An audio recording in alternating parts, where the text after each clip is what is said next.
Hello everyone, and today is graphs. Finally, yes, we are in the graphs section. Now, this is casually introduced, like normally in the starts of the courses on logarithms, but I actually left it to the end because I kind of find it very boring. But okay, let's jump into it. Now, let me draw the graph of a of x. Now, this is the graph of a of x. If a is like bigger than 1, right? I'm not like going to the case of also being bigger than 0 because like all exponential functions are bigger than 0. We have defined them that way. So I'm not going to like talk about the logic here. You can find it elsewhere. But I would like to focus on logarithms today. Now, so what does a to the minus x represent? Now, when you say like you're giving minus x as a function's input rather than x, what you're saying is basically you're switching up the x-axis. So you're taking the symmetry with respect to the y-axis. So this is going to be the product function. Because like I said, the x-axis is literally flipped. Alright, so that's done.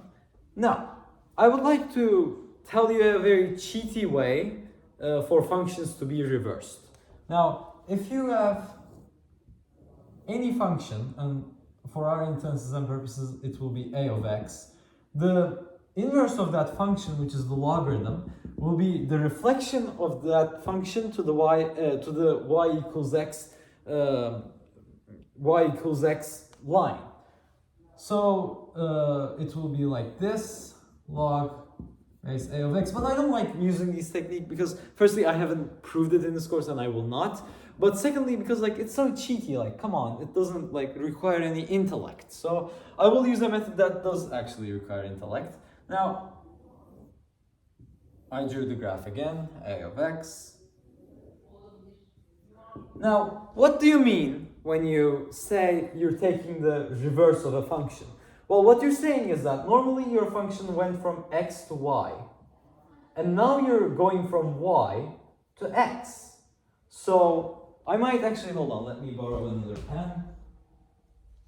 All right, now, if I'm going y to x, but like the function is basically the same, then I might draw, well, this graph, right? I mean, hold on, no, not that, yeah, this graph. Because if I treat my y-axis as the x-axis, then this is what I should get, and x-axis as the y-axis. But wait, these two results contradict. Why is that? Well, it's because when you're doing this, y is decreasing, so you're going in the negative x direction. Therefore, you need to switch the y-axis up in order for you to have a valid function. So this is log base a of x, and I believe this is a far better method than the previous one.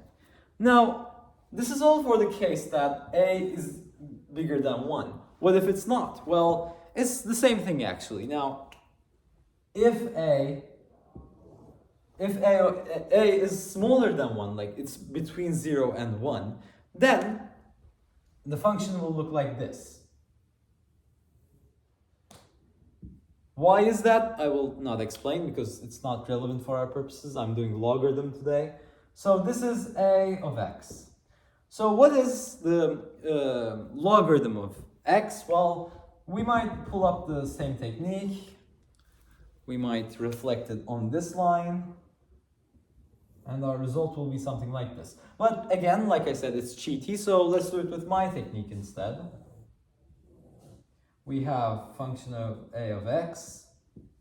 Now what I'm going to do is basically reverse the function, like draw it in the sense that my y-axis is the x and x is y. So let me draw that real quick. But this is not the case because I'm increasing in the negative x direction. That's not possible. So I'm going to reflect the x-axis, well, the previous y-axis, that is now I defined the x-axis, like this axis I'm going to reflect it, and this is the function, log of a to the x. And there are some like different functions, for example, log a, log base a to the negative x, log base a to the absolute value of x, and you can like come up with all sorts of different functions, but it's no matter. With the logic you have gained today, you can derive all of them. Thank you for listening. Goodbye.